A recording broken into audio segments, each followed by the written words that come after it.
Sang CEO yang mendominasi ingin menguji apakah istri barunya benar-benar buta. Dengan sengaja membuka bajunya di depan istri, memamerkan perut six-pack-nya yang menggoda. Melihat istrinya tidak berkedip sedikit pun, dia merasa lega dan masuk ke kamar mandi. Wanita itu, yang mengalami adegan ini, mengira aktingnya yang hebat telah menipu CEO. Tapi siapa sangka, detik berikutnya, CEO itu tiba-tiba keluar dari kamar mandi tanpa busana. Kau bisa melihat, kan? Rahasianya akan segera terbongkar. Wanita itu buru-buru berbohong. Aku tidak sengaja memecahkan mangkuk karena tidak bisa melihat meja. Tapi CEO yang licik itu sepertinya tidak percaya. Dia berjongkok di depan wanita itu, mencoba mencari celah. Dia bahkan mengambil pecahan kaca dari lantai dan meletakkannya di dekat arteri wanita itu. Beruntung, wanita itu melangkah maju. Akhirnya membuat CEO benar-benar percaya bahwa dia buta. Akhirnya, dia dengan malas bangun dan memakai pakaiannya. Tanpa sepengetahuannya, wanita di belakangnya sudah mengutuknya ribuan kali dalam hati. Dia pikir dia sudah berhasil mengatasi iblis besar yang merupakan CEO ini. Namun, ketika wanita itu bersiap untuk tidur, dia menyentuh kaki gajah di tempat tidur yang empuk. Bowang, biarkan aku merapikan tempat tidur untukmu. Kau ingin tidur dekat pintu atau jauh dari pintu? Kau ingin tidur di ranjang yang sama denganku, bolehkah? Boleh. Asalkan kau tidak takut mati besok pagi. Meskipun ditolak mentah-mentah, hatinya sangat gembira. Wanita itu masih harus berusaha mempertahankan ekspresi sedihnya. Lalu dia perlahan meraba-raba jalan ke sofa untuk tidur. Tanpa diduga, kelemahannya benar-benar membangkitkan simpati CEO. Dia menggunakan alasan bahwa dia mendengkur terlalu keras, dan membangunkan wanita itu untuk menghitung angka untuknya. Sebenarnya, dia ingin istri barunya bersandar padanya dan tidur nyenyak. Benar saja, wanita yang tegang sepanjang hari, setelah memegang tangan CEO, langsung tertidur lelap. Keesokan paginya, nenek bertanya apakah cucunya tidur nyenyak. Tapi begitu dia menoleh, dia melihat cucunya lesu dan duduk terkulai. Xiao Wang, kenapa kau terlihat seperti tidak tidur semalaman? Aku tidak bisa tidur senyenyak orang buta. Apa yang kau bicarakan? Bagaimanapun, Ziling adalah istri sahmu. Siapa yang menikahinya, kau tidak tahu.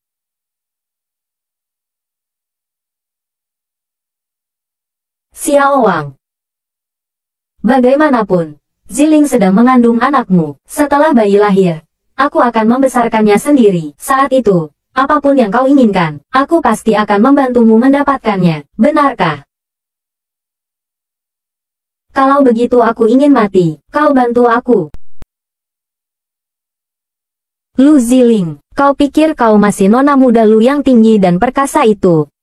Seluruh keluargamu, Lu, tidak ada yang tersisa. Semuanya terbakar sampai mati. Kalau saja ayahku tidak mengingat masa lalu dan mengasihanimu, membiarkanmu tinggal di rumah kami, kau, si buta sialan, pasti sudah mati sejak lama. Aku sudah merencanakan dengan cermat selama 2 bulan. Susah payah menunggu. Hanya ini saja, Nyonya tua bilang, asalkan kau setuju, dia akan memberimu yang lainnya. Wang, oh iya, Kakak Wang. Feng Chao memastikan bahwa setelah malam itu, Kakak, jika aku bisa membantumu, itu adalah kehormatanku. Tunggu, nona muda, matamu bisa melihat, benarkah? Bagus sekali, bagus sekali. Nyonya muda, aku tidak mendengar apa-apa. Aku berpura-pura buta terutama untuk menghindari masalah. Tapi kau selalu mengikutiku. Aku tidak bisa menyembunyikan apapun darimu. Apa masalah ini serius? Mungkin hanya kesalahpahaman. Bagi orang lain mungkin tidak terlalu serius. Tapi bagi tuan muda, ini sangat serius. Lulu, aku beritahu kau. Tuan muda diadopsi oleh sebuah keluarga setelah terpisah dari keluarganya saat kecil. Keluarga itu sama sekali tidak memperlakukan tuan muda sebagai manusia. Pada siang hari, mereka menyuruh tuan muda bekerja di rumah jagal. Malam hari, mereka mengunci tuan muda di kandang dan membuatnya tidur dengan sapi dan domba. Kehidupan seperti itu berlangsung selama beberapa tahun. Itu meninggalkan bayangan psikologis yang sangat berat pada tuan muda. Lulu, aku beritahu kau, di depan tuan muda, jangan pernah menyebutkan apapun yang berkaitan dengan sapi dan domba, termasuk Niulang juga tidak boleh. Jadi begitu. Ya, bahkan menyebutkannya saja tidak boleh, apalagi dianggap sebagai gigolo. Entah siapa orang yang tidak tahu diri itu. Dia pasti mati. Fu Seng. Coba tebak. Di mana bunga yang kau berikan padaku sekarang? Mana aku tahu. Lulu. Orang yang tidak tahu diri itu jangan-jangan kamu. Ya, aku tidak melihat wajahnya. Salah paham. Selesai sudah. Benar-benar hancur, katamu. Jika aku dengan tulus meminta maaf padanya, dan menjelaskan padanya, berapa kemungkinan dia akan memaafkanku?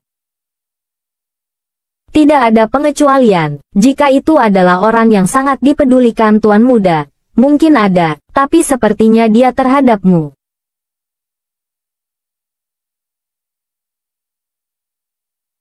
Siapa yang melukis lukisan ini? Tuan Muda yang melukisnya. Tuan Muda belajar melukis pada usia 3 tahun dan sering memenangkan penghargaan pada usia 4 tahun. Tapi setelah Tuan Muda kembali, dia tidak pernah melukis lagi. Nyonya tua sangat sedih. Apa judul lukisan itu? Judulnya, Sunrise.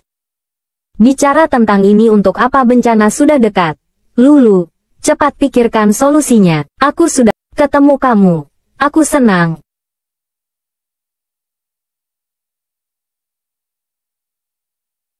Pencitraan.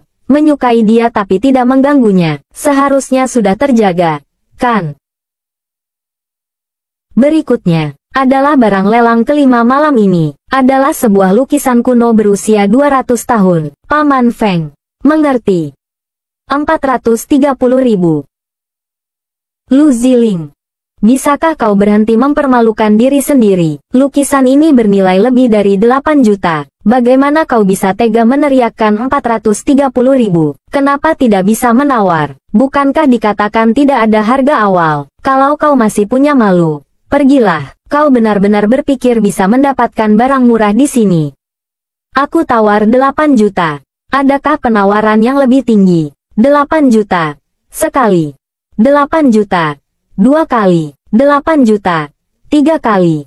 Terjual. Barang lelang berikutnya adalah 430.000. 430.000. Barang lelang berikutnya adalah sebuah gelang tasbih Gaharu Kiara, berkualitas tinggi. Akhirnya tiba juga, gelang tasbih kakek. 430.000, selalu 430.000, Lu Ziling. Jangan-jangan kau hanya punya uang segitu, hahaha. Aku mengerti sekarang, ini bukan mencari barang murah, jelas-jelas ini hanya orang kaya yang sedang bermain-main dengan burung kenarinya, Lu Ziling. Kalau mau mencari, carilah orang kaya yang mampu. 430.000 ini ada yang genap ada yang ganjil. Ingin membuat kami mati tertawa. Siapa bilang aku hanya punya 430.000?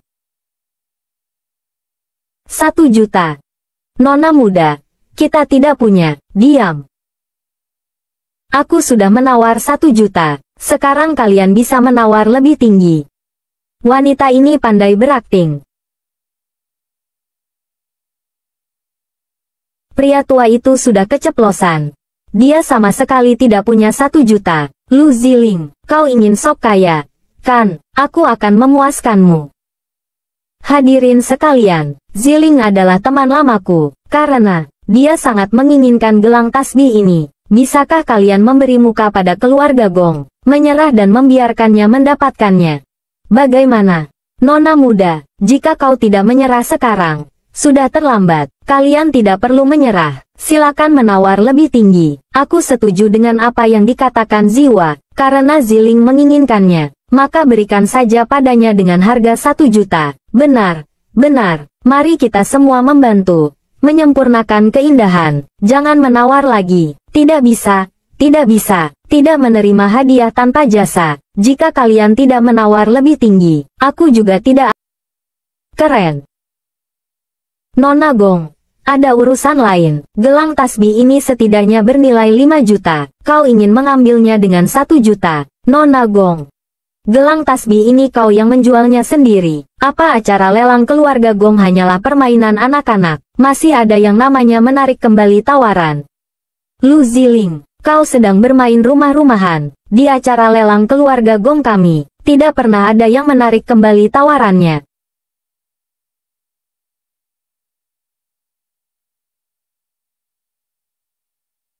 Tentu saja tidak bisa menarik kembali tawaran, hanya saja kita sudah lama tidak bertemu.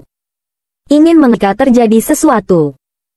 Nenek, aku hanya melakukan apa yang bisa kulakukan, tidak akan memaksa diri sendiri, itu juga tidak boleh. Bagaimanapun, kau adalah nyonya muda keluarga Bo, bagaimana bisa kau melakukan bisnis yang mencolok, dan menyambut pelanggan dengan senyum seperti itu, jika aku tidak mengatakannya. Tidak akan ada yang tahu, tidak akan mempermalukan keluarga Bo. Kau ingin menyembunyikannya seumur hidup. Aku juga tidak bisa menjadi nyonya muda keluarga Bo seumur hidup. Nenek, orang yang membuka kedai teh adalah Lu Ziling, tidak ada hubungannya dengan nyonya muda keluarga Bo. Kumohon, restuilah, Ziling. Nenek tidak bermaksud begitu, Nenek. Aku tahu kau mengkhawatirkan anak di perutku. Tapi tenang saja, aku lebih khawatir daripada siapapun, bagaimanapun. Aku masih ingin hidup dengan baik. Aku tahu. Awalnya kau tidak ingin menikah ke sini. Keluarga Bo telah menganiayamu. Tidak ada yang perlu dikeluhkan. Aku bisa membuka kedai teh ini berkat modal awal dari keluarga Bo. Jika kau ingin melanjutkannya, lanjutkan saja. Kau harus menjaga kesehatanmu. Tahu. Aku tahu. Terima kasih, Nenek. Ziling. Nenek datang hari ini juga ada urusan lain. Ayah Bowang akan kembali besok. Besok malam, kau dan Xiao Wang pulang ke rumah untuk makan malam. Kau ingin aku memberitahu Bowang. Kalian adalah suami istri. Tentu saja kau yang memanggilnya, Nenek. Aku tidak terlalu akrab dengannya. Dia tidak akan mendengarkanku. Pasti bisa memanggilnya. Berikan ponselmu padaku. Aku akan menekan nomornya. Telepon dia sekarang juga.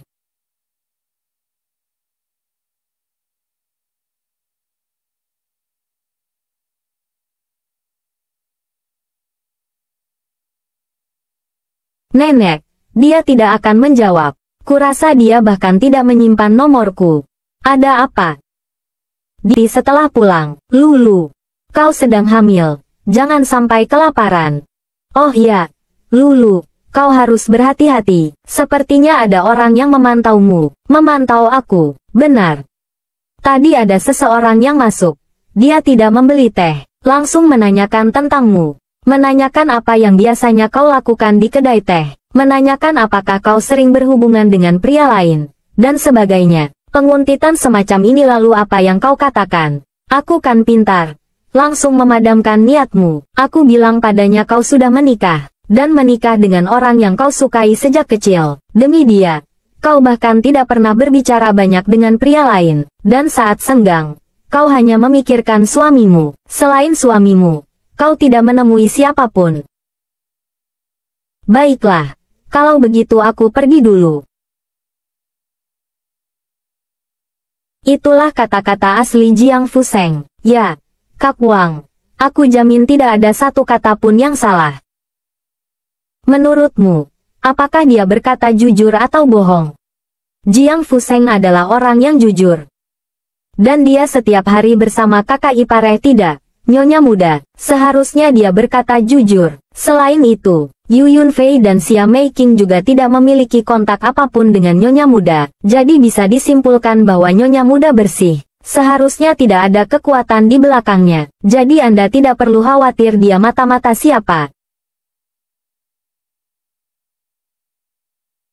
Terus awasi. Hah? Masih mengawasi apa lagi? Tentu saja mengawasi apakah dia mengkhianatiku atau tidak. Tentu saja mengawasi kapan dia mengkhianatiku. Sebenarnya, dia ingin dia mengkhianatiku berjanji. Aku berjanji. Kau harus tahu, Bowang tidak mungkin memberimu gelang semahal ini. Kau harus tahu diri. Ya sudah, tidak usah diberikan. Lagi pula aku buta. Perhiasan semahal apapun aku tidak bisa melihatnya. Lu Ziling. Ada orang yang kau pikir bisa kau kendalikan. Padahal kau sama sekali tidak punya kemampuan itu. Bowang adalah serigala yang merangkak keluar dari lumpur. Dia memiliki segalanya, kecuali kemanusiaan. Bowang ini adalah serigala yang merangkak keluar dari lumpur. Dia memiliki segalanya, kecuali kemanusiaan. Terima kasih atas peringatannya, Bibi Yu. Aku permisi dulu. Bagaimana dengan Lulu? Dia tidak mempersulitmu, kan? Tidak apa-apa. Hanya saja ke depannya pasti akan dipersulit. Lalu bagaimana? Pergi ke nenek. Aku tidak punya energi untuk terlibat dalam intrik keluarga Bo. Lebih baik aku bertanya langsung kepada nenek untuk memperjelas. Tadi malam dia begitu memujiku. Apa sebenarnya maksudnya? Baiklah. Ziling. Nenek berharap kau membantu Xiao Wang untuk mendapatkan kembali semua yang seharusnya menjadi miliknya. Bo Wang adalah putra tertua dan cucu laki-laki tertua yang sah dari keluarga Bo. Masa depan keluarga Bo pasti ada di pundaknya. Tetapi beberapa tahun ini, dia hidup terlalu sembrono. Kau adalah putri yang dibesarkan di keluarga Lu. Seharusnya kau tahu, seperti apa seharusnya pewaris keluarga. Nenek berharap kau membantuku untuk mengubahnya. Jadi begitu. Tapi aku khawatir aku tidak bisa melakukannya. Aku tidak punya kemampuan itu. Aku sudah hidup selama ini. Aku tidak akan salah menilai orang. Ziling, anggap saja nenek memohon padamu. Selama kau membantuku menyelesaikan masalah ini. Nyonya rumah masa depan keluarga Bo hanya bisa kau. Tidak ada yang bisa menggantikanmu. Maaf, nenek. Kenapa? Kau jelas-jelas peduli pada Xiao Wang. Kalau tidak, kau tidak akan membelanya tadi malam.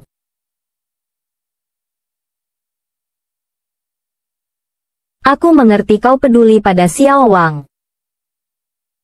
Tapi hatimu tidak di keluarga Bo. Benar, kan? Maaf, nenek. Pergilah.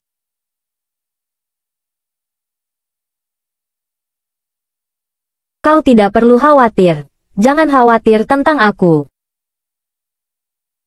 Bukankah ini gelang yang dimenangkan Lu Ziling di pelelangan? Bagaimana bisa ada di tangan Gege Wang? Mereka juga mengatakan bahwa hari itu Lu Ziling naik mobil Gege Wang. Mungkinkah?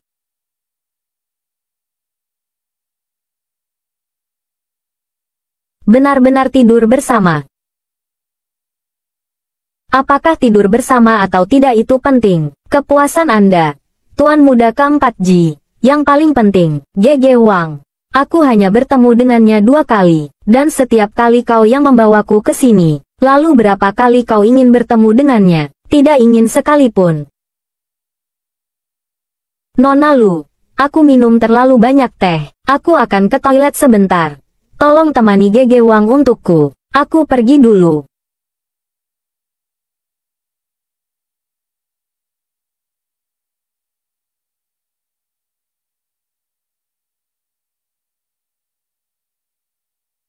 Kenapa kau datang ke sini? Tidak ingin aku datang, bukan? Jika kau ingin minum teh, katakan saja padaku. Aku akan memasaknya untukmu di rumah. Berapa banyak uang yang kau hasilkan dari kedai teh ini dalam sehari? 37 berlian pun aku tidak mau. Kau tahu secepat ini. Yu Yunfei memiliki saham di keluarga Bo. Banyak eksekutif tingkat tinggi di perusahaan adalah orang-orangnya. Dia adalah orang yang murah hati. Seluruh keluarga harus berkumpul dan makan malam bersama. Tidak bisa makan sendirian lebay. Mungkin saja.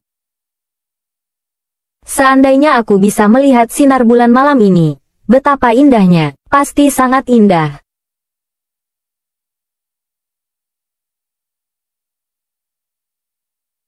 Lu Ziling. Kalau tidak boleh tidur bersama, jangan menggoda.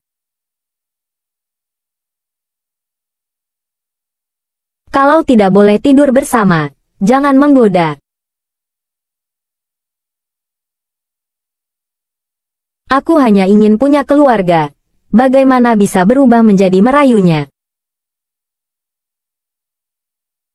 Nona muda, jika uangnya tidak cukup, beritahu aku. Aku akan mengambil lebih banyak. Seharusnya cukup, kan? Meskipun mobil ini adalah harta kesayangan kakak, tetapi tidak semahal barang antik. Nona muda, biarkan aku menemanimu. Aku ingin membawa pulang motor Tuan Muda Jingcheng dengan tanganku sendiri. Paman Feng, kau jaga kedai teh saja. Aku akan pergi dan menegosiasikan harga dengan pemilik motor terlebih dahulu. Nanti kau bisa ikut aku untuk menjemakan padaku.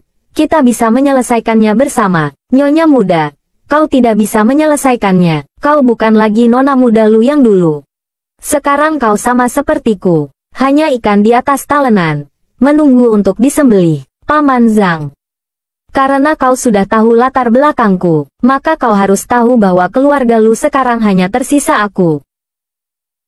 Nyonya muda, anggap saja ini sebagai makan malam reuni keluarga. Nanti aku akan meminta maaf kepada keluargamu. Mereka boleh melakukan apapun padaku.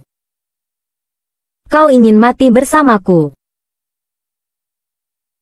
Seharusnya kita tidak perlu mati, asalkan kau minum minuman aborsi itu. Sayang sekali, Paman Zhang, Paman Zhang. Bahkan jika aku harus mati, kau harus membiarkan aku mati dengan jelas. Sebenarnya Yu Yunfei atau Xia Meiqing yang ingin membunuhku, atau Bo Zhengrong. Aku tidak tahu. Kau tidak tahu. Aku tidak berani tahu. Hanya jika aku tidak tahu, keluargaku bisa terus hidup. Nyonya muda, ini adalah cucuku yang gemuk. Baru saja berusia 1 bulan. Lihat, bukankah dia menggemaskan? Maaf, aku lupa kau tidak bisa melihat. Cucuku ini ketika baru lahir, siapapun yang menggendongnya, dia akan menangis. Hanya aku yang menggendongnya, dia tidak menangis. Kau tidak tahu betapa dekatnya dia denganku. Paman Zhang, aku kasih telah menyelamatkanku. Nona Lu bukan buta sejak lahir. Sebelumnya mungkin karena tekanan dan kerusakan saraf yang menyebabkan kehilangan penglihatan. Jatuh ke air kali ini mungkin malah merangsang saraf optik, dan secara kebetulan pulih. Mungkin kondisi spesifiknya perlu dilakukan pemeriksaan terkait untuk memastikannya. Namun, dia saat ini sedang hamil. Dalam kasus di mana tidak ada kelainan lain pada mata, saya sarankan untuk menunggu sampai bayi lahir sebelum melakukan pemeriksaan. Gege Wang, bangun. Kau. Bo Wang. Aku.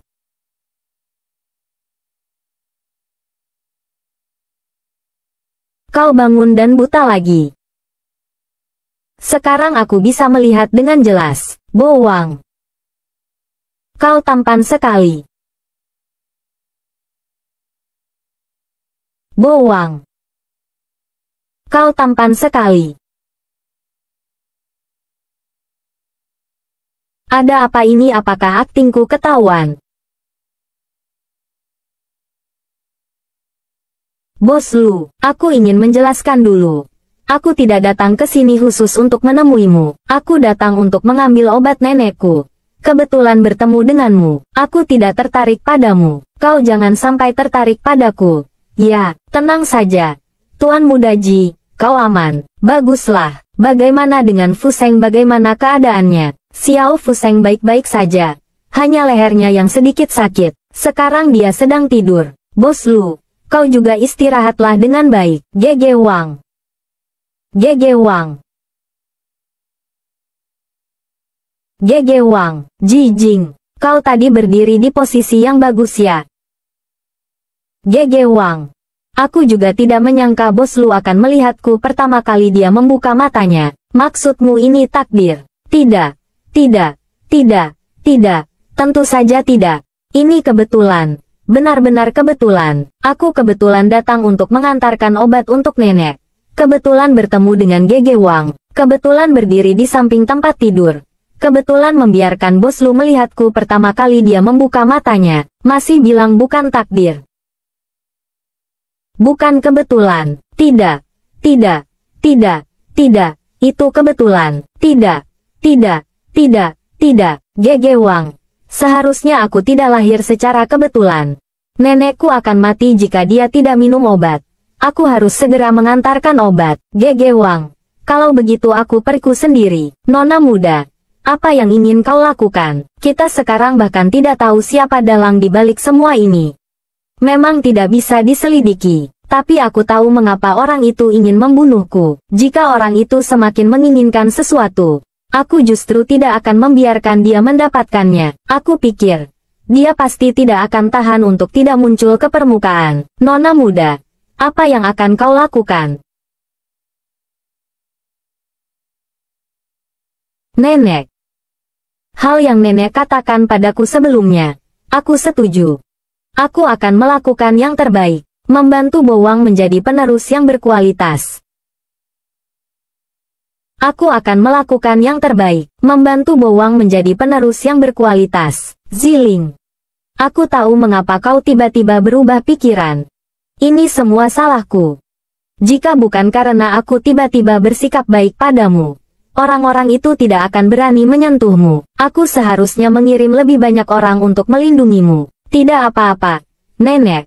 Aku juga mendapatkan berkah dari kemalangan. Mataku sembuh. Mata yang berbinar memang cantik. Namun, matamu baru saja sembuh. Kau harus melindunginya dengan baik. Aku tahu, Nenek. Karena kau sudah memutuskan, maka Nenek juga berjanji padamu. Jika kau benar-benar membuat Xiao Wang berubah, posisi nyonya muda keluarga Bo, Nenek jamin akan selalu menjadi milikmu. Aku tidak menginginkan ini. Lalu apa yang kau inginkan? Aku ingin rumah tua keluarga Lu di Jiangnan. Rumah tua keluargamu. Benar. Rumah itu sedang dilelang. 18 miliar. Ingin mendapatkan kembali rumah tua keluarga sendiri. Itu wajar. Tidak masalah. Selama kau bisa melakukannya, aku akan membelikan rumah itu untukmu. Posisi nyonya muda keluarga Bo juga akan menjadi milikmu. Nenek. Aku hanya ingin rumah tua keluarga Lu. Ziling. Apakah kau tidak menyukai Xiao Wang sedikit pun? Aku tahu. Kepribadian Xiao Wang memang tidak terlalu disukai. Tapi itu bukan salahnya. Kau tidak tahu apa yang telah dialaminya. Nyonya tua mengalami masalah. Nyonya Yu dan Nyonya Xia menghilang. Apa? Apakah Bowang yang melakukannya? Ini apa? Membunuh dulu. Melapor kemudian.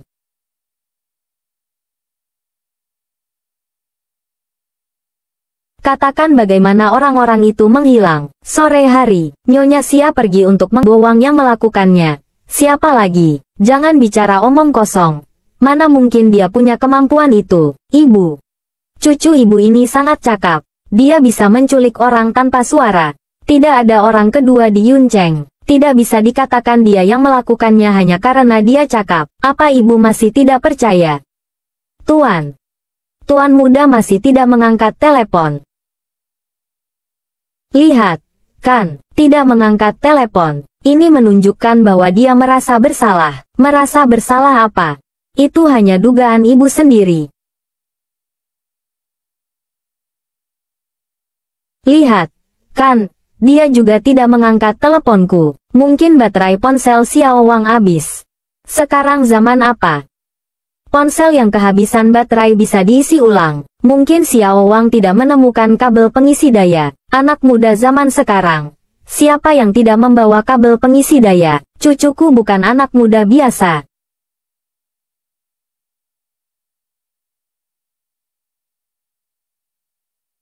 Seharusnya aku menyetelnya ke mode senyap tadi. Bukankah baterainya habis lalu bagaimana sekarang? Berarti Xiao Wang menemukan kabel pengisi daya. Angkat. Nyalakan speaker. Aku di rumah sakit. Kau lari kemana? Kau menemuiku. Kenapa aku tidak boleh datang? Lu Ziling, jangan lupa apa yang kukatakan sebelum pergi. Aku datang untuk menagih hadiahnya. Lu Ziling. Tidur sekali. Bagaimana kalau aku membalaskan dendammu? Bagaimana? Bo Wang, cepat kembali. Ada masalah di rumah. Bibi Yu dan Bibi Xia menghilang. Kau di rumah? Ya. Nenek dan ayah juga ada di sini. Hadiah apa yang ingin dia dapatkan? Apa yang dia katakan sebelum pergi? Hadiah apa yang ingin dia dapatkan? Apa yang dia katakan sebelum pergi? Aku sedang bicara padamu. Kenapa kau membentaknya? Dia baru saja mendapatkan kembali nyawanya. Apakah dia memberitahumu bahwa dia akan bertindak? Katakan. Bukan. Bo Wang memberitahuku setelah aku sembuh. Akan datang. Untuk menagih hadiahnya, anak itu tidak mau bicara. Kau malah memaksanya bicara. Sekarang kau puas. Ibu, aku juga tidak sengaja. Aku hanya ingin tahu kabar Yunfei dan Mei Qing darinya. Biarkan saja kedua wanita itu menghilang. Lagi pula mereka sudah bersamamu cukup lama. Mungkin kau sudah bosan. Aku akan mencarikanmu 2 orang lagi. Omong kosong apa yang kau bicarakan. Cepat bebaskan mereka. Apa maksudmu menyuruhku untuk membebaskan mereka? Apa hubungannya denganku? Kau. Kami menemukan surat wasiat di mobil Zhang Ziyu. Dia sudah lama punya pikiran untuk meninggalkan dunia. Kebetulan sekali, ditugaskan menjadi sopir Ziling. Dia malah ingin mengajak Ziling mati bersamanya. Ini cucu laki-laki, apakah mereka pantas?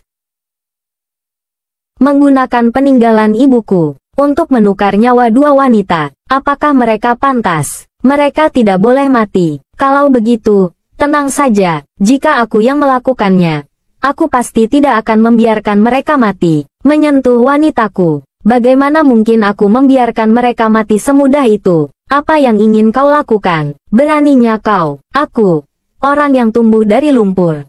Apa yang tidak berani kulakukan? Tapi, ayah, kau tidak perlu terlalu tegang. Aku hanya bilang, jika jatuh ke tanganku, tangkap dan ikat dia. Bo Wang. Perutku tiba-tiba sakit sekali. Mataku juga sakit. Antar aku ke rumah sakit. Hari ini, tidak ada yang boleh pergi. Apa yang kau lakukan? Ziling sedang mengandung cicitku. Kau tidak mengizinkannya pergi ke rumah sakit. Bagaimana jika terjadi sesuatu? Antar nyonya muda dan nyonya tua pergi dulu. Tangkap Bo Wang. Ayah. Kau tidak bisa memperlakukan Bo Wang seperti ini. Dia tidak punya alasan untuk menculik Bibi Yu dan Bibi Xia. Bukankah kau alasannya? Bagaimana mungkin aku menjadi alasannya? Bukankah ayah bilang, Paman Zhang ingin mengajakku mati bersamanya karena dia bosan hidup? Aku dan Bo Wang tidak pernah berpikir bahwa ini ada hubungannya dengan Bibi Yu dan Bibi Xia. Kami tidak akan berpikir yang tidak-tidak. Hal terpenting saat ini adalah kita harus bekerja sama untuk menemukan mereka, bukannya panik dan kacau. Ini tidak akan membantu kita menemukan mereka. Benar. Ziling benar. Bo Wang, setelah mengantar Ziling ke rumah sakit, kau juga kirim orang untuk mencari Bo Wang. Jika mereka berdua bisa kembali dengan selamat, aku tidak akan mempermasalahkan apapun denganmu. Kalau tidak, jangan salahkan aku. Tidak memedulikan hubungan ayah dan anak.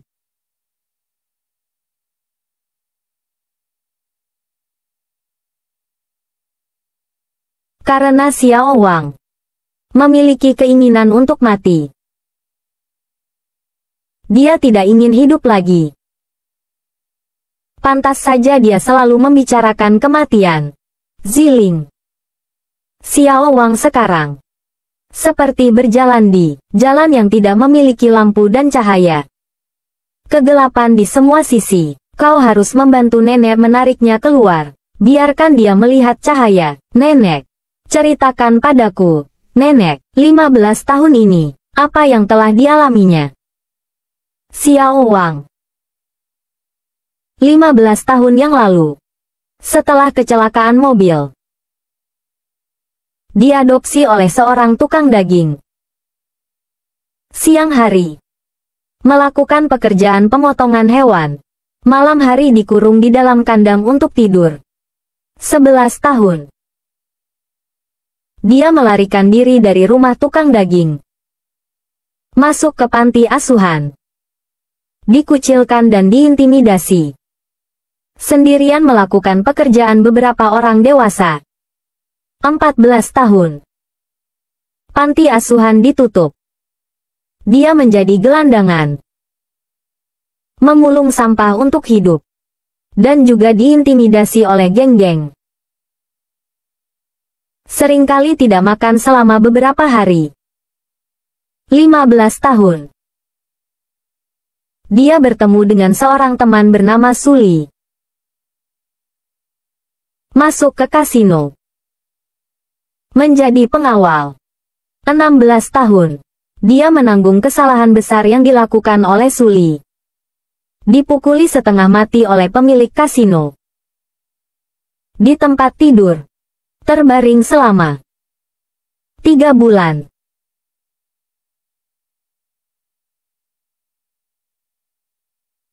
Delapan belas tahun. Dia mengandalkan kekejamannya. Membangun wilayah kekuasaannya sendiri. Menjadi tangan kanan. Tangan kanan paling cakap. Di Beigang, tidak ada yang tidak mengenalnya. 20 tahun. Suli meminjam uang dalam jumlah besar darinya. Dia mati-matian mengumpulkan cukup uang. Pergi ke tempat yang ditentukan. Tapi dia melihat Suli membawa banyak pengawal. Dia berjuang mati-matian dengan luka parah untuk menerobos pengepungan. Melompat ke laut untuk melarikan diri. Di laut. Terombang-ambing selama lebih dari 10 hari. Saat sekarat. Oleh keluarga Bo. Ditemukan. 15 tahun seperti apa ini? Masih bisa disebut hidup ini neraka. Baiklah. Sudah banyak yang kukatakan. Kau juga harus kembali. Nenek. Kalau begitu, aku kembali dulu.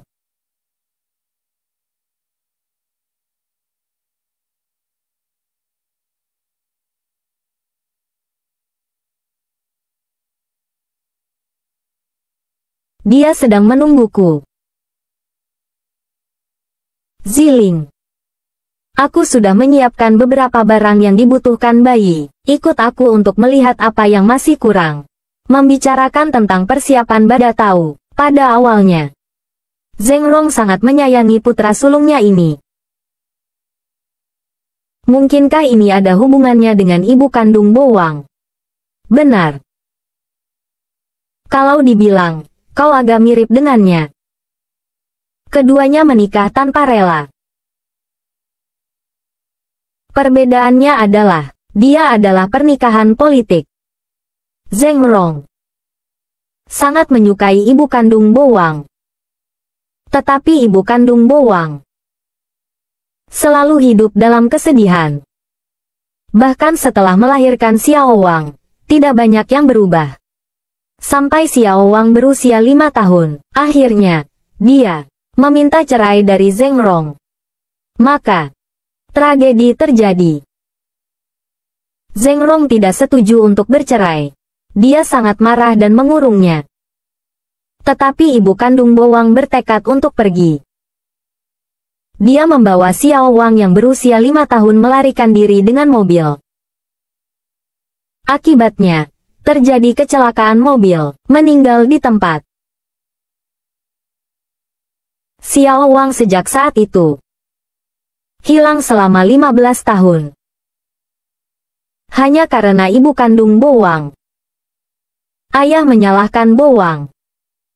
Menghukumnya dengan menyuruhnya melakukan hal-hal kotor untuk keluarga. Itu adalah usulan Xiao Wang sendiri. Apa? Dia berada di luar selama 15 tahun. Setelah kembali ke rumah, dia berubah total.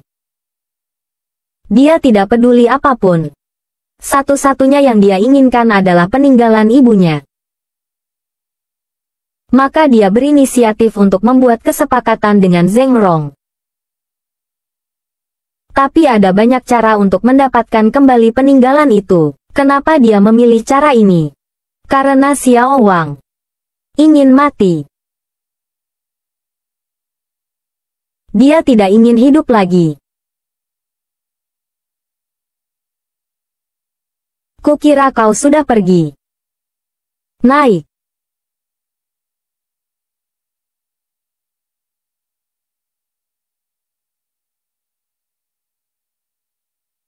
Ziling. Bo Wang terlalu banyak terluka dan dikhianati. Dia orang yang sangat sulit didekati. Jika dia menemukan sedikit saja kejanggalan, dia akan mengusir orang itu dari dunianya.